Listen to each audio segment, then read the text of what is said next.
Verna, born and raised on Poor Man, Kawakatus. My parents were John and Agnes Degerly. I'm a sibling of 14. There are 88 of us left. I'm the oldest of the 8 now. I grew up on the reserve all my life. We were raised as a poor family. We ate duck, rabbit, deer, squirrels, gophers. That's how poor we were. But we were a happy family. All of us lived together in a mud shack, in a 2-room mud shack. That's how we grew up. And mud a house now, I could do that. If somebody asked me, I would be able to.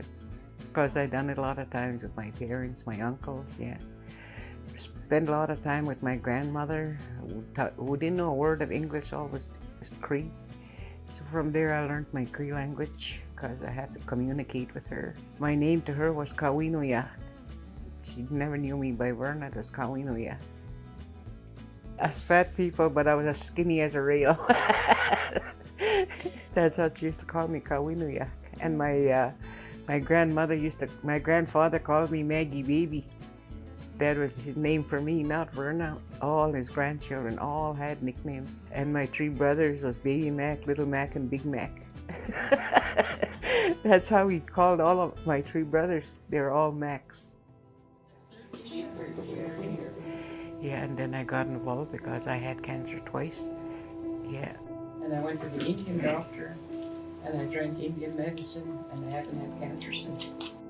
I thought I was going to die, but my family was there for me.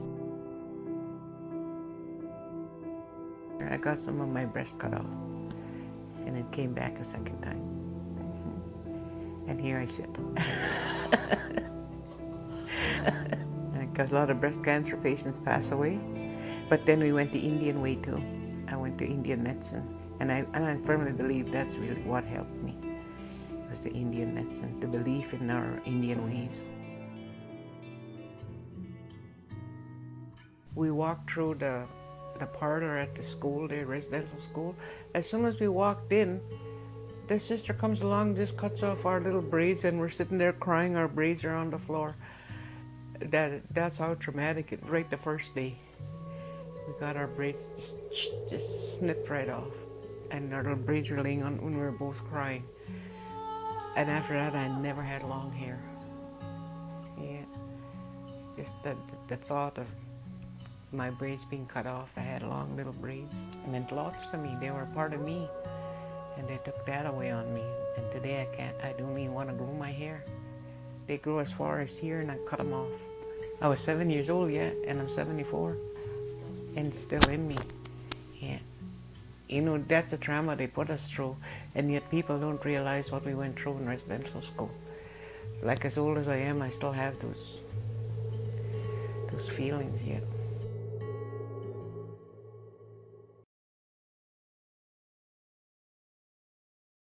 Oh, that's all they talked long ago was our language, yeah. And we had to learn our Indian ways and listening to our parents. My grandmother was a great influence on my life. She taught me lots, and how to respect people and to respect yourself was her main topic to us, me and Catherine. We grew up with our Coco. Spent a lot of time with her. Long ago, that's the way it was. Our uncles or aunts, if our parents weren't there and they seen us doing something bad, they took it upon themselves to correct us. And today you don't see that, where the uncles and aunts, tell you, quit doing that and give us hell to be good. That's what our uncles and aunts did for us. If our parents weren't there, they took the rule. I used to work at the school. I worked there for 40-some years as first kindergarten teacher, and then I became nursery kindergarten teacher. And I worked there from 1969 to 2005. I really enjoyed my job because I really love children and working with them. Today, some of the kids, they're old now, they still call me teacher. And they run to me and they're always happy to see me. And they said the best years of their life was in kindergarten. Yeah, and that makes me feel good. I gave them something and told them how important education was and working, and try to steer them away from the bad stuff.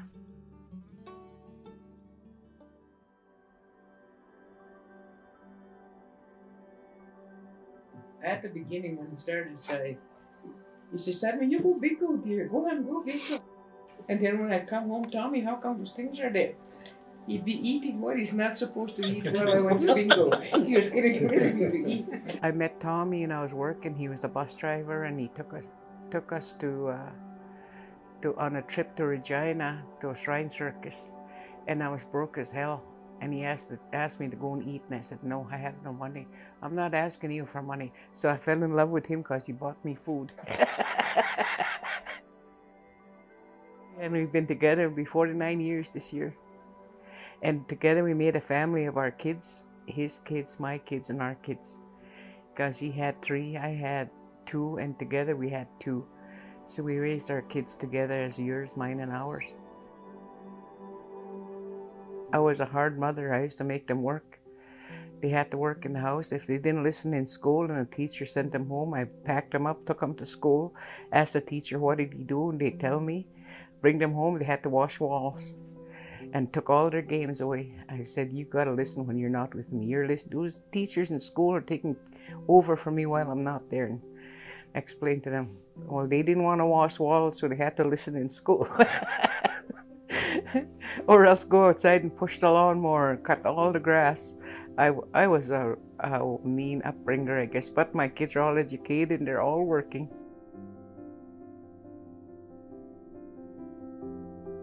I spent a lot of time with my kids, with our kids. We worked in the fields here because we had a farm too, so we used to do that. The boys had to work in the fields. We had animals that they had all their own chores they had to look after. Made them work so they didn't get the initiative to go running down the road. They had no energy to run around after the hard work.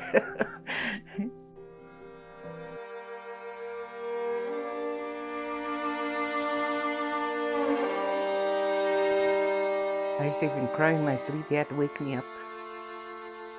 I was devastated. I still feel it today. I don't think I'll ever forget. I never got angry at God. All I asked God was to give him ease his pain. And if you're going to take him, take him.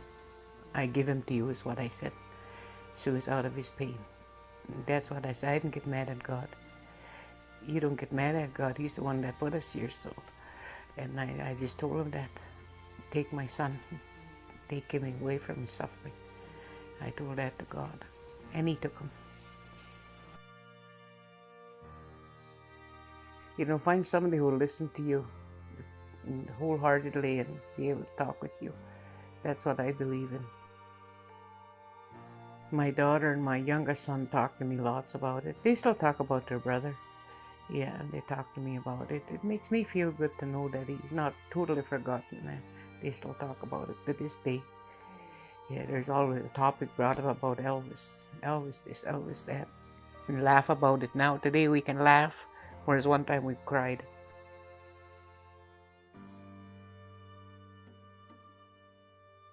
If I feel really bad, I go to the graveyard and go and visit him, talk to him there. It's a part of what I was taught growing up. You go to the graveyard, they hear you, you sit there and talk with them. On certain days, we feed them in the spring, on their birthdays. My son's birthday is February 10th. So I'll do a little something and I'll go put it away for his birthday. It doesn't have to be, just make sure he's fed. My mom's birthday, and his parents' birthday. We do that all the time. To this day, we still feed our parents.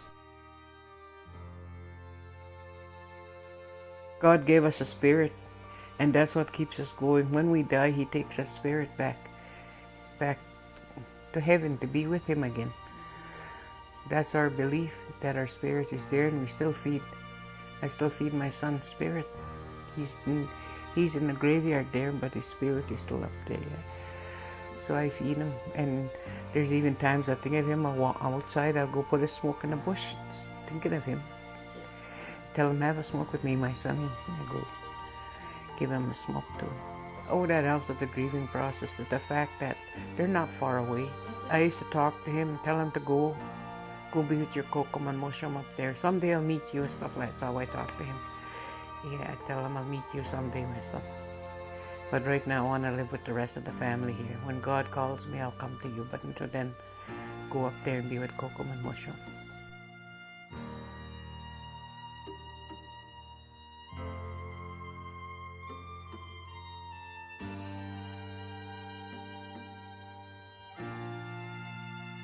We do this for our people to get where they have to go. You know, the little pouch takes them a long ways, takes them all the way up to God. And in turn, they give God a smoke to get their relatives to. A woman, they put a pipe, a thimble, needle and thread, a scissor, tobacco, the 4 lit matches. And the man, you put a pipe, a knife, tobacco, matches. It's not as much as the woman, because the woman does all the sewing, the cooking, and she has to take that up to sew up there. Where the man does the hunting, takes a pipe and a knife and 5 stick matches, 4 not lit and 1 lit. And in the pipe, you put tobacco and you light it up like a man. I give it to him to puff it for me to burn the tobacco, and then I put it in there. I never light a pipe. He does it, or I'll get a boy, whoever's with me, to light it for me. I don't. The man has to light the pipes. As they're going is the torches. That's what the matches are for. And the needle and thread, because a woman sews. Up there you gotta sew. The food is to feed, it's not to feed themselves. As she's traveling, she'll meet wolves, and she's got to feed the wolves so she can walk by.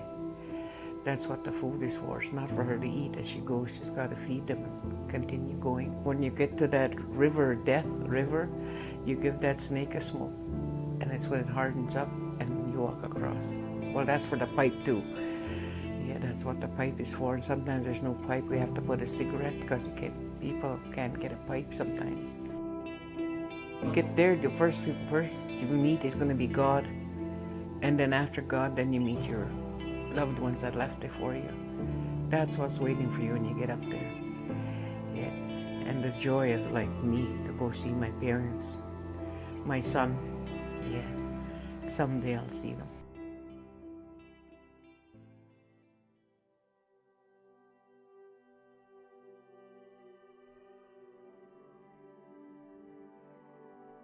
She just come at a funeral late at night. We're sitting at a funeral. She come and got me. Come on.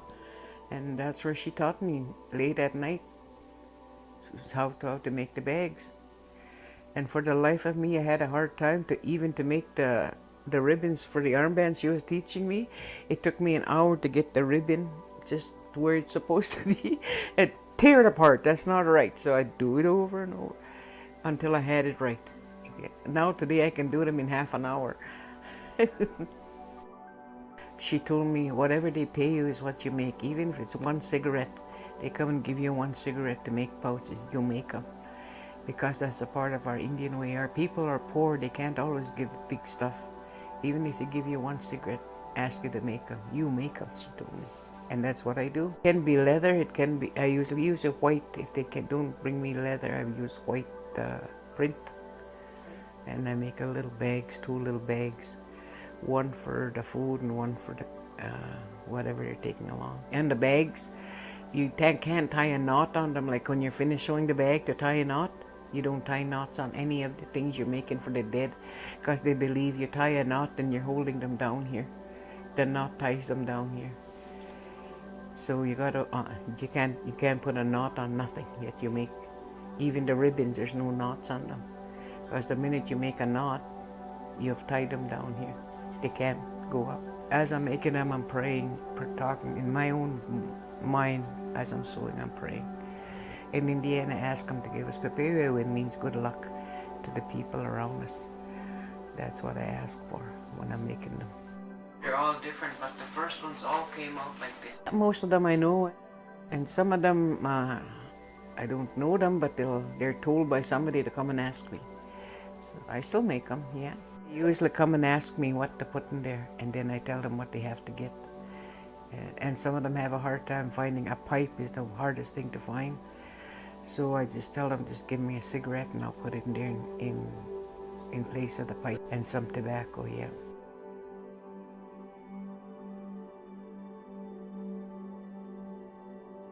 You find an elder that's there, and you go give it to the elder, ask them put it in for you.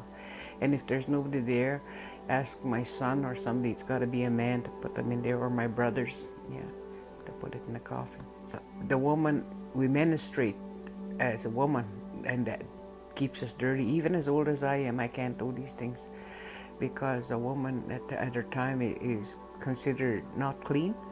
So it goes with us all our lives that we menstruate in our lives. We're still women. We can't do some of the things, so we have to get the men.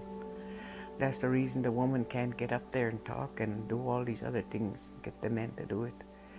Yeah, that's just following our culture. Even my son didn't speak a word of any kind of Indian language, but the minute he died, he becomes Cree, and that's all he understands is Cree now. Once they pass on, as an Indian person, they don't talk English or whatever language it is. It's Cree. Like my mother would be talking Sudo, and my dad would be Cree. So that's all they'll know now. They don't know their English. Then after a few, when they come back and eat, and then they put food away, and that food is taken to the graveyard where the person is laying and put there for him. Either the gravesite or into a clean place in the bush, and they do that for 4 years. Make a feast for 4 years on the day, on the anniversary of their death, and make something to eat. My dad told me when I pass on, you don't have to get a whole pile of people. He said, even if it's just you and my son-in-law sitting together making a little feast for me, that counts, he said. You don't have to get a whole bunch of people. They're free after the 4 years after you feed them. Because like August 26th, my son passed away. And every August 26th, me and him make a little feast. We eat together and put it away. Yeah. He says the prayer and go and put it away for him. I think treat them like the way you've always loved them when they were here. You don't forget them. Yeah, you treat them the way you want. You treat them, feed them, look after them. Yeah. By feeding them, you're looking after them up there yet. I tell that to my sisters because they're in the city. Tell them, go find a place and go feed them. If you're thinking of them so much, go eat something, cook something, take some, go put it in the bush for them. And ask them to give you luck and put it in the bush. So if I teach my siblings, my kids, where there's a feast, what's dropped on the ground, that's what they pick up to eat. When the people don't look after their loved ones that are gone.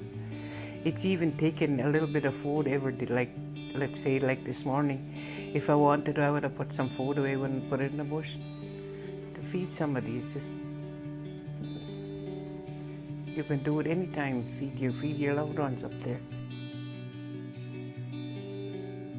We do that all the time. To this day, we still feed our parents. First duck is killed, pray to it, and then we go feed them the first duck we have in the spring. Oh, that helps with the grieving process, the fact that they're not far away. They're not really gone, they're still around, still here someplace. Just don't see them. Like my kokom used to dress up people. Yeah. You remember how they dressed? That's how you dressed them. If they wore skirts, you put a skirt on them. They asked me to do that one time, to put moccasins on a deceased woman. And Tommy told me no. Yeah, you can move them roughly, you just gotta, but I never done it. I was 16 before I seen, it was my grandmother. Before that, we weren't allowed to go to a funeral. Because the belief that kids go there and they get all the bad stuff and they become, when they leave, they have all the craziness and they can't settle down. Yeah, that's why they keep the young kids out of there, babies, everything. They weren't allowed in our way. Children were simply refused to be in funerals. If you couldn't find a babysitter, you stayed home and kept your own kids at home. Kids were not allowed. I see a lot of kids at funerals, and it seems our kids are going wild and rampant now. They don't have no respect for nothing. They just answer back. And long ago, when an old person was sitting like him, a kid was not allowed to walk in front of him. They had to walk behind him. The respect you had to have, they taught us to respect the old people, not to run, not to bump them, to help them. Today, kids just run into you, bump into you, no respect whatsoever. That's gone. Unless people bring it back, it's gone. Pregnant woman could not go and look at the dead person, because the baby also sees that, but he has fear in his eyes, or is cross-eyed, or something happens to him. I've never seen an Indian say they get assistant dying. They suffer through till their time comes because they believe they're going to go straight if they go right till the time they're supposed to go.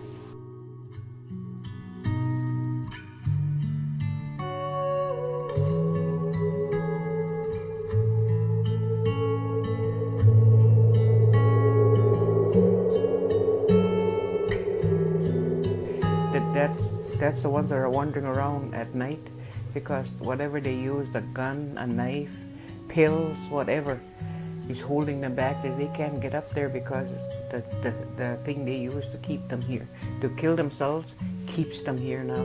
They can't go forward without that pushing them back. The gun pushes them back or the knife pushes them back. They can't go forward. They're just stuck. They're stuck here. They can't go. If they think they're going to commit suicide and go straight to heaven, that's an unbelief. They're going to be stuck here.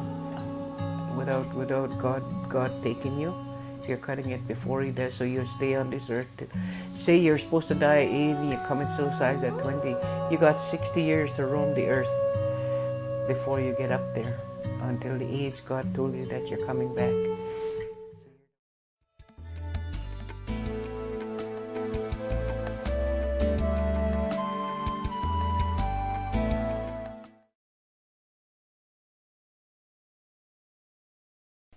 Fully developed. Mm-hmm.